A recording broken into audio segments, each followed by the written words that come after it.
Welcome, sleepy traveler, to a tale older than the stars above Rome. Tuck yourself in, fluff your pillow, and close your eyes.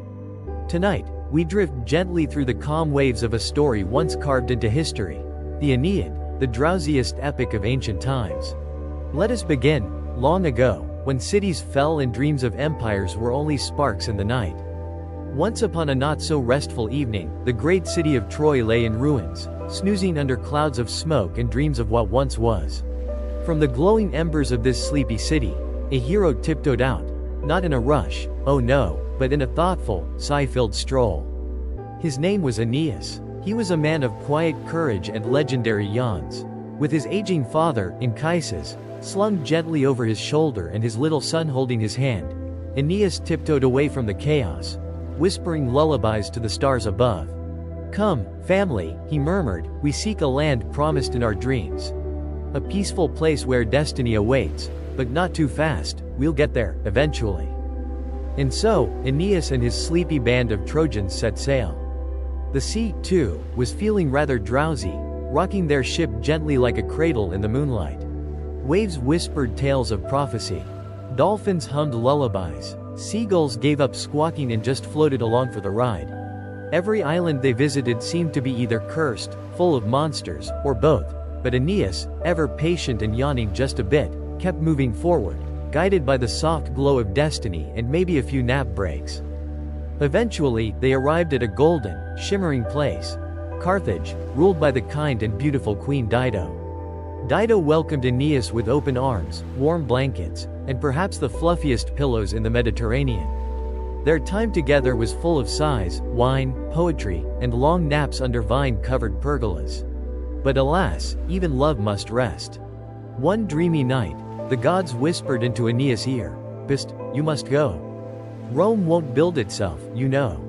With a heavy heart and a yawn on his lips, Aeneas left Carthage, sailing again into the starry sea, while Dido wept softly into her silken sheets. Chapter 4. Through the underworld with barefoot steps. Now this part might sound scary, the underworld, but in our sleepy story, it's more of a quiet, foggy dreamscape. Aeneas wandered through fields of memory, meeting shadows of those he once knew. Everyone there spoke in whispers, like bedtime storytellers. Even the fierce monsters and vengeful ghosts were too tired to cause much trouble. At the end of this shadowy dream walk, Aeneas saw a vision. A future Rome, strong and peaceful, filled with art, music, and siestas.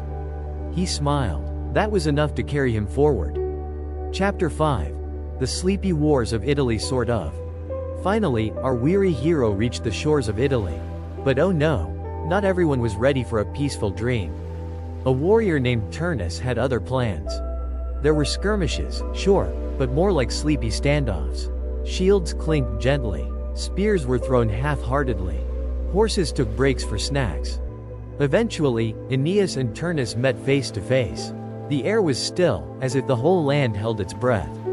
Aeneas, remembering all he'd seen, Troy, the seas, Dido, the underworld, sighed. Turnus, seeing the weight in Aeneas' eyes, sighed back. And in that sigh, peace was born. Epilogue. Rome's dreamy beginning. Aeneas would go on to become the ancestor of Rome, the city of dreams, stories, and stars. His descendants would build a world of poets and emperors, temples and sleepy libraries. And even though battles would be fought, and empires would rise and fall, the quiet courage of Aeneas would echo in every yawn before greatness. Narrator softly. So now, dear dreamer, close your eyes and rest. Let your own ship sail gently across the sea of sleep. The gods are watching over you, the stars guide your dreams, and Aeneas whispers through the ages. May your journey be peaceful, and full of naps. Good night. Aeneas and the sleepy foundations of Rome. ZZZ. The stars turned slowly overhead. The waves lapped gently against the hull. The story continues. Narrator softly. When last we left him, noble Aeneas had crossed the underworld and tiptoed into Italy. But oh, dear dreamer, the land was not yet ready for Rome. The fields still yawned with wilderness, the rivers whispered unknown names, and the sky above seemed to be holding its breath. But Aeneas was no stranger to patient dreams. With every step, he carried the quiet strength of the Trojans and the lullabies of destiny. Chapter 6. A sleepy settlement. Aeneas and his followers made camp under olive trees. The sun was warm, the breeze was gentle, and everything smelled of soft herbs and morning dew. They laid out woven mats, shared figs and honey, and sang the soft songs of Troy by firelight. They met the Latins, calm, grounded people who liked their peace and didn't love surprises. King Latinus, wise and wrinkle-eyed, welcomed Aeneas with a slow nod and a mug of warm barley drink. "I hear you're here to settle," Latinus murmured, stroking his beard. "Only if it won't wake anyone," Aeneas replied politely. And so, it seemed peace would blossom. But stories don't drift to Rome without a few more sleepy twists. Chapter 7. Lavinia, the Princess of Silent Strength. King Latinus had a daughter, the quiet and thoughtful Lavinia, who moved like a leaf on the wind and spoke as if reciting poetry in her dreams. Aeneas was drawn to her not with the fire of passion, but with the deep comfort of stillness. They would sit beneath trees for hours, saying nothing, letting the earth do the talking. Yet not everyone was pleased. Turnus, brave, proud, and restless, believed he was promised Lavinia's hand. He didn't appreciate dreamers like Aeneas stepping into his carefully made plans. And so, like thunderclouds on a clear day, a sleepy storm began to gather. Chapter 8. The yawn before the storm. Turnus rallied warriors, men who thought battles brought glory, who sharpened swords with loud songs and stomped their feet instead of swaying to flutes. Aeneas, ever calm, tried to reason. "Perhaps," he said softly, "we could settle this, over tea?" But Turnus would not sip. The clash was inevitable. The hills echoed with armor, but even war, in this story, moved like a dream underwater. Aeneas' warriors wore robes and wreaths, moved gently, and only lifted arms when truly needed. Even the battle itself had the texture of a drifting fog, moments of clash, then long silences, as if everyone paused for breath or reflection. Chapter 9. A duel in the dusk. At last, to spare more drowsy destruction, Aeneas and Turnus agreed to settle things in a duel, a soft showdown beneath a violet sky. They met in a quiet field, dew at their feet, dragonflies humming low. Turnus struck fast, but Aeneas moved like wind among reeds. Neither man wished harm. Yet both were caught in the weave of fate, and fate never sleeps. In a final, fateful moment, Aeneas stood above Turnus, sword raised. Turnus closed his eyes. Aeneas paused. The earth stilled, the birds went silent, even the breeze stopped. And then, Aeneas lowered his sword. "Let Rome begin not with revenge, but with rest," he whispered. Turnus opened his eyes, shocked, but also, oddly, grateful. Chapter 10. A kingdom built on kindness. And so, peace blossomed at last. Aeneas married Lavinia. Together, they founded Lavinium, a city of gardens, songbirds, and shaded paths. There, the Trojans and Latins learned each other's ways. They shared recipes and woven stories, old lullabies and new dreams. Aeneas ruled not as a conqueror but as a caretaker, guiding his people not with commands, but with counsel. Eventually, when Aeneas' journey reached its quiet end, he did not die in battle or vanish in fire. No, he drifted upward into the clouds, where the gods welcomed him gently, and the stars wrote his name. Epilogue. Rome, the city of gentle strength. From Lavinium came Alba Longa. From Alba Longa came Romulus and Remus. And from them, Rome, the city of marble and dreams. But if you listen, even today, beneath the clang of ancient legends and the roar of emperors past, you can still hear the whisper. Sleep softly, little empire, your dreams are being built. Narrator humming. And now, dear dreamer, your part of the story begins. Rest your eyes. Let your thoughts sail like Aeneas across the starry sea. Who knows, maybe your dreams, too, will build empires. Good night.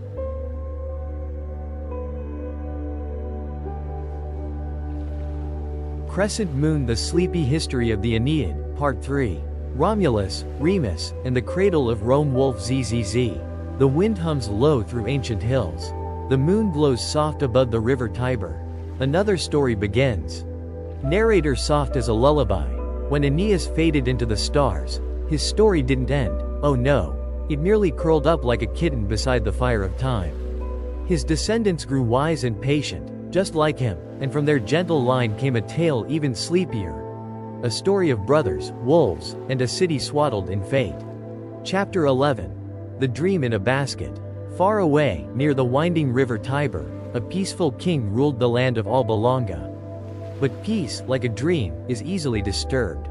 The king's jealous brother, a grumpy man named Amulus, stole the throne and forced Aeneas' great-great-granddaughter, Rhea Silvia, to live in a temple, away from love and laughter. But fate, ever drowsy and determined, had plans. The god Mars visited Rhea Silvia, and soon she gave birth to twin boys, Romulus and Remus. Amulus, alarmed by prophecy and baby giggles, ordered the infants cast into the river. But the river, warm and wise, had no interest in such cruelty. It rocked the basket gently, like a cradle, and delivered the twins safely to shore. Chapter 12. The Wolf Who Whispered Lullabies. On the banks of the river, a she-wolf, not fierce, but nurturing, found the boys. Her fur was soft as clouds. Her eyes glowed like amber embers. She didn't growl, she nuzzled, she didn't howl, she hummed. She fed them with warm milk and love, raising them in a quiet cave beneath a fig tree, far from the noise of kingdoms and crowns. Later, a kindly shepherd named Faustulus and his wife found the boys, and brought them into their humble cottage. They grew up strong, curious, and just a little bit sleepy, especially in the afternoon sun. Chapter 13. Brothers and Boundaries. As the boys grew, they heard whispers of their true heritage. They yawned in surprise, then stood tall with calm determination. They overthrew the cruel Amulus, restoring the rightful king, their grandfather, Numitor. No battle, just a clever plan and a few sleepy guards. But then came a question that echoed through history like a lullaby in a canyon. Where shall we build our city? Romulus pointed to the Palatine Hill. Remus preferred the Aventine. They waited for signs, gazing up at the sky. Birds flew by, sleepy little things flapping lazily. Romulus saw 12, Remus saw 6. Romulus claimed the sign, Remus rolled his eyes. And so, the quiet disagreement became a soft rivalry. Chapter 14. A Gentle Divide. One day, Remus leapt playfully over Romulus' wall. "Your wall's barely a nap high," he teased. Romulus, tired and tense, lost his temper. And in a tragic sigh, Remus fell. Romulus stood still. He had never meant harm. But in that moment, history exhaled, and one brother remained. He built his city with sorrow and softness, naming it Rome, in memory of both himself and his brother. Chapter 15. The Cradle of Rome. Rome began as a humble village of shepherds and dreamers. Romulus welcomed all, wanderers, exiles, poets, builders. He gave them land, purpose, and rest. Temples rose, homes blossomed, the streets echoed with song, laughter, and the soft click of sandals. Romulus ruled not with fury, but with vision. He taught his people to dream big, but walk gently. And when his time on earth came to a close, he didn't fall to age or battle. The sky simply opened, and a quiet wind carried him upward. Some say he became a god, Quirinus, protector of Rome. Others say he rests, dreaming eternally beneath the Palatine stars. Epilogue. Sleepy Rome awakens. And so Rome, the sleepy seed planted by Aeneas and watered by wolves, began to grow. From hills and rivers, from dreams and whispers, it would one day become a city of greatness. But always, if you look closely, there's a drowsy warmth at its heart. Because every time a Roman child closes their eyes, they dream of ships and stars, wolves and walls, and stories that never end. Narrator gently fading. So sleep now, gentle soul. Let Romulus and Remus tuck you in. Let the wolf sing you soft lullabies. And let the dream of Rome rise quietly behind your eyelids. Your story is just beginning. Crescent Moon. Good night. Crescent Moon. The Sleepy History of the Aeneid, Part 4. Julius Caesar and the Pillow of Power. Bed dove. The marble streets are silent in the moonlight. Torches flicker. A soft wind rustles laurel leaves. And history whispers once more. Narrator like a lullaby. Long after Romulus floated into the sky, Rome grew, one quiet cobblestone at a time. Empires stretched. Senators yawned over scrolls. Poets murmured verses into olive branches. The city was alive, but also, in its soul, still dreaming. And from those dreams, wrapped in silk and destiny, came a baby named Gaius Julius Caesar. Chapter 16. A Crib Among the Gods. Born into the house of Julius, young Caesar was told, from his first nap, that he was special. Your blood, whispered his mother, traces back to Venus and Aeneas. Caesar didn't rush. He learned slowly, walked softly, and stared often at the stars. He wasn't born to conquer. He was born to wonder. Chapter 17. The Snoozy Senate. Rome, in Caesar's youth, was a bit cranky. Senators argued like old uncles before bedtime. The Republic, proud and ancient, had grown stiff, like a scroll left unrolled too long. Caesar, ever the dreamer, thought, what if Rome could rest? What if the people could stop worrying and start dreaming again? But ideas, even sleepy ones, can wake up giants. Chapter 18. Pillows in Gaul. As a general, Caesar led campaigns through Gaul, a land of forests and fog. He didn't rush his battles, he wrote them down, slowly, like bedtime stories for future Romans. He won, not with fury, but with patience. Veni, vidi, vici, he whispered one day, I came, I saw, I conquered, though he probably meant, I came, I looked around, I tidied up a little. Chapter 19. Crossing the Rubicon very slowly. One chilly evening, with owls watching and stars blinking sleepily above, Caesar stood before the Rubicon River, the boundary between command and rebellion. He dipped his toes in. The die is cast, he muttered, though truthfully, he'd already packed snacks and pillows for the journey ahead. He crossed. Rome would never be the same. Chapter 20. The crown that never quite fit. When Caesar returned, he wasn't just a general. He was a dream made flesh. He built libraries. He planned reforms. He held festivals full of soft music and figs. The people adored him. But others, mostly old, tired senators, grew suspicious. He sleeps too easily, they grumbled. He dreams too much. And so, with sharp whispers and restless hearts, they plotted.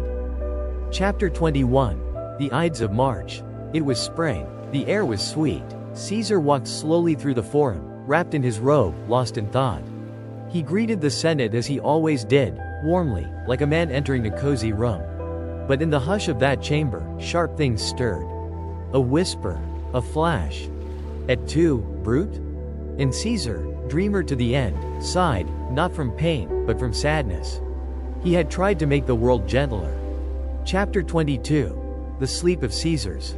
They say his spirit rose with the stars that night. The comet of Caesar shone in the sky for 7 whole days, blazing across the heavens like a lullaby on fire. People looked up and whispered, he's still dreaming, up there. And from his name came Caesars. Emperors, builders, dreamers, some gentle, some not so much, but all carried a bit of his yawn into the night. Epilogue. The Empire of Sleep. Rome would grow grander, more golden, and more complex. But underneath the marble and myths, one thing remained. A deep desire to rest. To build a world where people might eat, think, love, and sleep without fear. And so, dear dreamer, if you ever visit Rome and sit beneath its old columns, close your eyes. You might hear a soft voice whisper, Veni, vidi, dormivi. I came, I saw, I took a nap. Narrator closing softly. Sleep well, little Caesar. The world will wait for your dreams. Good night. Crescent Moon. The Sleepy History of the Aeneid, Part 5. Augustus and the Peaceful Empire. Dove Crown. A golden sun rises slowly above the Tiber. The forum is still. The echoes of Rome speak in whispers. Narrator softly, with awe. When Julius Caesar passed into the stars, he left behind more than a memory. He left a city on the edge of something greater. But who would cradle that city into peace? From the hush of grief and the flicker of torches, rose a boy named Octavian, Caesar's adopted son, small, clever, quiet. In time, the world would call him Augustus. Chapter 23. A Boy and a Broken World. Octavian watched the Republic crumble like stale bread. Civil wars raged, brothers battled, Rome sighed under the weight of unrest. But Octavian didn't raise his voice. He waited. He read books by candlelight. He wrote letters in thoughtful ink. He listened more than he spoke. And when the time came, he didn't charge in with armies, not first. He made alliances, gently, like tucking corners of a blanket. Chapter 24. The Long Nap of War's End. Eventually, though, the chaos returned. His old friend Mark Antony, distracted by the dreamy Queen Cleopatra, began dreaming of a different Rome, one across the sea. Octavian sailed south, not in fury, but in steady resolve. At Actium, the sea battle unfolded not with fire and fury, but with wind and patience. Octavian's ships moved like dancers on waves. When it ended, the war was done. Rome exhaled. Finally, it could rest. Chapter 25. Augustus the Dreamweaver. They gave him power. He gave them peace. He was offered a crown. He declined. He ruled, not as a king, but as a gentle guide. A princeps, first citizen. Temples rose, clean and bright. Roads stretched like lullabies into the horizon. Grain flowed. Laws were fair. Walls were strong, but hearts were soft. This era became known as the Pax Romana, the Roman peace, a nap that lasted 200 years. Chapter 26. Virgil's quiet gift. During these golden years, a poet named Virgil sat beneath a cypress tree with a scroll on his lap and a cat at his feet. He wrote a story. Not just any story, the story. The Aeneid. A tale of sailing softly from Troy. Of Carthage and kisses. Of ghosts and glowing futures. Of Rome born in dreams. He wrote it for Augustus, but truly, he wrote it for you, and me, and all who drift between sleep and story. Chapter 27. The Temple of Dreams. Augustus built monuments, yes, but also libraries and theaters. He opened schools. He gave poets room to dream. He didn't silence the people. He soothed them. He said, "Let the Republic rest in peace, and let Rome rise like the moon, slow and full." And the people, long tired of shouting, nodded, and built. Chapter 28. A Sky Full of Stars. In his later years, Augustus walked the city alone at night. He touched the stones. He listened to the fountains. He remembered Caesar. He remembered war. And as he grew tired, he whispered to his wife, Livia, "I found Rome in bricks, and leave it to you in marble." And so, with no bang, no fear, just a smile and a sigh, Augustus faded into the sky, joining Caesar among the stars. They say he still watches. Quietly, proudly. Epilogue. Rome, at last asleep. And Rome, glorious, glowing Rome, dreamed on. The streets hummed with music. The baths steamed gently. The markets bustled like bees in slow motion. The world looked to Rome and said, "There lies a place where peace lives." And though more storms would come, and emperors would rise and fall, the memory of Augustus, the quiet boy who became the empire's heart, would linger in every sunrise over the Tiber. Narrator closing softly. So rest now, traveler of tales. Close your eyes beside the golden column. Let Augustus' dream wrap around you like a silken robe. Because in your quiet, your calm, your kindness, you, too, carry the Pax Romana. Good night. Crescent moon.